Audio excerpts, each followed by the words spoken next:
essa questão de espaçamento está meio que na moda agora, né? Todo mundo quer fazer adensamento ou altos adensamentos, né? Bom, parar para imaginar que as altas produtividades, quando chegaram a ser atingidas, tá bom? Os espaçamentos eram os tradicionais, tá? Tradicionais. Não estávamos falando de espaçamentos aí de 2 por meio, 1,75 por meio, não. Nós estávamos falando de espaçamentos maiores. 3 por 1, tá? 2,5 por 1,5. Era esses espaçamentos que tiveram altas produtividades. Então, quando eu falo espaçamento de alta produtividade, eu tô falando ali na casa de 180, 190, 200, 210 sacas, tá bom? Quando eu tô falando nesse sentido, tô falando desse sentido. Então, assim, foram espaçamentos tradicionais da época, tá bom? Então, às vezes você tá com um espaçamento aí de 3 por 1, por exemplo. A gente tem vários alunos que tem espaçamento 3 por 1, tá? 3 por 1 e tá na casa de 140, 150 sacos por hectare. Tranquilo, sem forçar demais, tranquilo, tá bom? Então, assim, é possível mais? Claro que é possível mais, só que você prepara a sua planta para isso. Isso também tem que ter muita consciência. Então, assim, não é você querer renovar uma lavoura, que às vezes você tem uma lavoura aí de 7, 8, 9, 10 anos, e pensar que você tem a obrigação de mudar essa lavoura, pensando que se mudar o espaçamento você vai ter alta produtividade.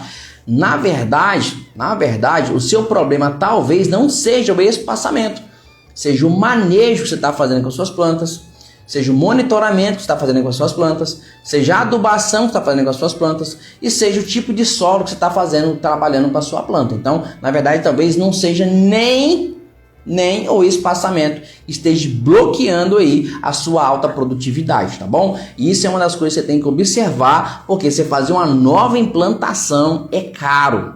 É caro. Quem está fazendo um plantio de café hoje sabe o quanto tá caro para fazer uma implantação hoje. Tem produtos que triplicaram o valor quando a gente fala de adubos.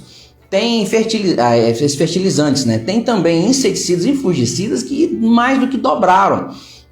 A parte de irrigação dobrou, tá? Tem casos aí chegou até 2,3, 2,4, tá? Quase 2,5 aí o valor de tanto que subiu. Eu falo isso que eu estou plantando café, eu sei o quanto caro que tá ficando hoje, tá bom? Então tem que ser avaliado se realmente é isso mesmo. Você tem que mudar lá o seu espaçamento, tirar as suas plantas realmente para você poder atingir a sua produtividade. Às vezes o caminho não é esse, tá? Às vezes o caminho não é esse. Quantos meses o inseticida via solo age nas plantas? Olha, eu odeio essa palavra. A galera que estagia comigo mesmo, inclusive eu proíbo que eles falem essa palavra depende, tá bom? Eu proíbo, não, você tem que procurar as opções para poder chegar. Mas infelizmente nesse caso eu tenho que falar depende. Por que depende? Porque depende da molécula, né? Onde é que essa molécula vai se ligar. Tem alguns que se ligam na argila, outros se ligam na matéria orgânica, né? Mas o modo geral, quando a gente pensa em aplicação, de um modo geral, tá? Tá ali entre 60 e 90 dias estará na planta e não no solo. Tá bom? Aí, o importante é que na hora que ela chegar naquela área da rizosfera, o que é a rizosfera, pessoal? A rizosfera é aquela parte, logo abaixo está ali aquela área molhada, do bulbo molhado, tá as raízes ali. Então, em volta da raiz ali, sendo os pelos radiculares, para fazer absorção, o ideal é que ela fique ali e seja absorvida o mais rápido possível. Aí sim ela fique na planta, tá bom? E na planta ela tem um período de ficar entre 60 e 90 dias, a depender do inseticida. A gente falar de um modo geral aí, tá? Eu pensando naqueles que já são para controlar a ferrugem, vai ficar aí entre 60 e 90 dias. Aí você pode falar bem assim, então eu vou repetir a cada 90 dias. Eu não te aconselho fazer isso. Por quê? Porque se não está conversando com um colega, um dos nossos mentorados, o que te garante que com 90 dias você vai fazer essa aplicação? O que te garante se você não vai esquecer quando chegar com 90 dias, quando você for aplicar, vai aplicar com 95, 97, 100 dias. O que vai te garantir que chegar com 90 dias, você está com as características desejáveis lá, não está chovendo, tem uma umidade legal, não tem muito sol e a planta vai absorver. Então o ideal, assim como na irrigação, ela tem que sobrepor, né?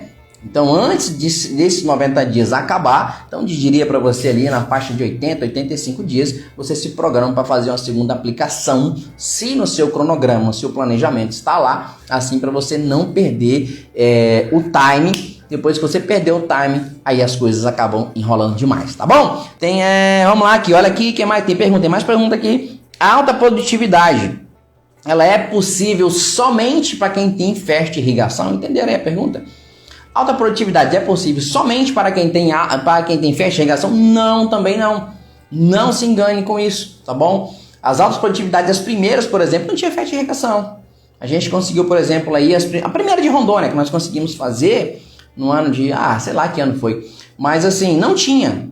Passou de 150 sacas, na época ninguém nem sonhava, imaginava em ter uma produtividade dessa. Fomos lá e fizemos 156 sacas na planta com 2 anos, tá bom? Com 2 anos aqui em Rondônia, 2 anos, 156 sacas. E era o quê? Adubação a lanço, não era festa de irrigação, tá bom? Então, é possível ter alta produtividade? É possível sim, tá bom? É possível sim. Bom, qual que é a grande facilidade que a festa de irrigação te traz? Aí é um outro grande detalhe.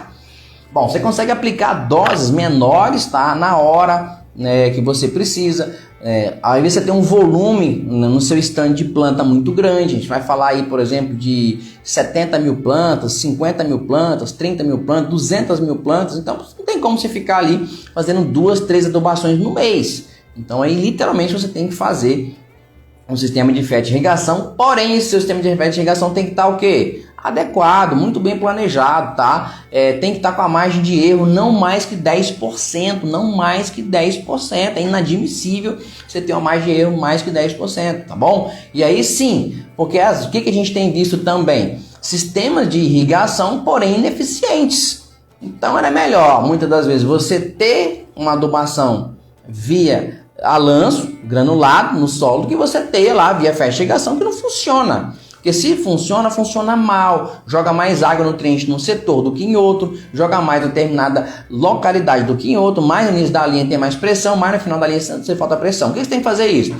Tem um sistema de festa de irrigação, cara, vai lá, compra um manômetrozinho, vai lá, mede a pressão, verifica como é que está a pressão, verifica o volume que está chegando de água também, tá? Quantos milímetros está caindo lá, quantos litros está caindo por hora naquele ponto, verifique como é que está a pressão do outro ponto, verifique como é que está, quantos litros também está caindo de água naquele outro ponto. Você tem que fazer isso.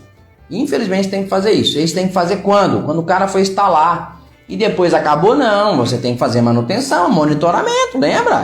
Você tem que avaliar como é que está ao longo do tempo, verificar se suas mangueiras não estão furadas, se não passou nenhum tatu lá e não deu uma comidinha lá e rasgou sua mangueira, se o cara que foi fazer a limpeza do seu café não passou inchada, tudo isso tem que fazer verificação, se as suas mangueiras não estão entupidas, tá bom? Então assim, não é só no sistema de festa de irrigação que você consegue ter alta produtividade, não mesmo. Como disponibilizar micronutrientes em café de sistema sequeiro? Cara, não tem jeito. Você vai ter que avaliar o seguinte: primeiro, temperatura e umidade do solo. Aí, quando a gente fala, às vezes, aplicar 2 gramas, 1 grama de um determinado micronutriente, você vai verificar como é que está seu solo. Se seu solo está úmido, você consegue fazer essa aplicação, por exemplo, numa tampinha.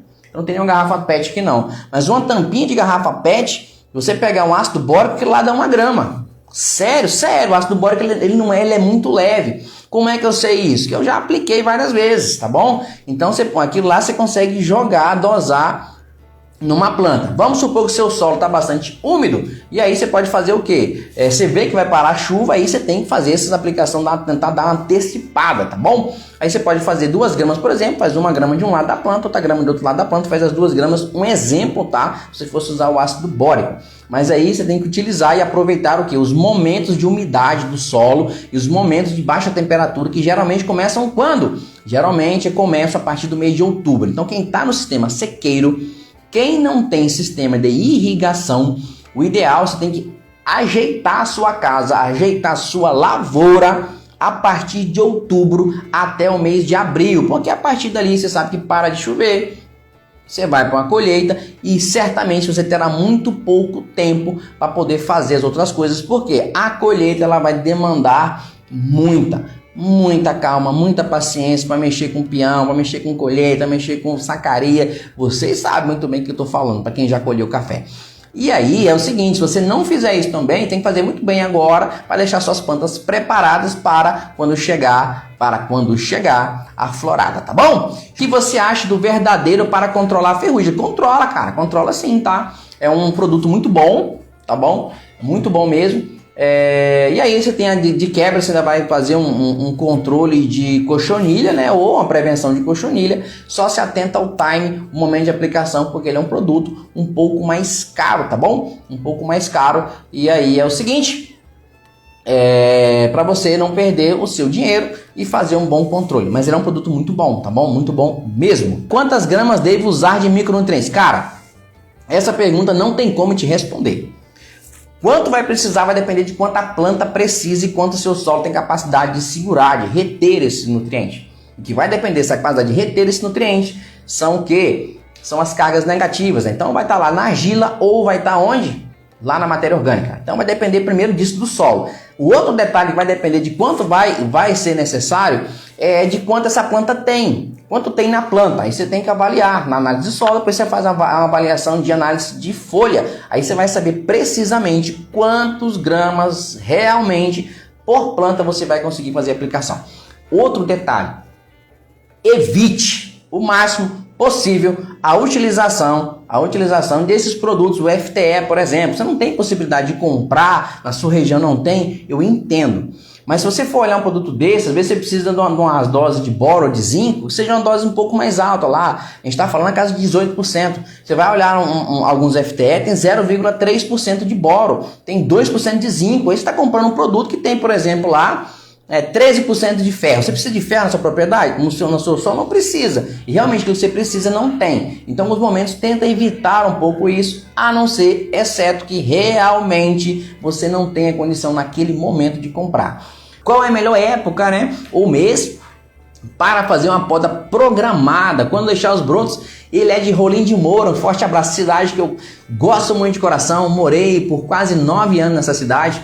Lecionei um tempo na Universidade Federal de Rondônia, fiz o mestrado também aí na universidade aí, show de bola. Vamos lá então.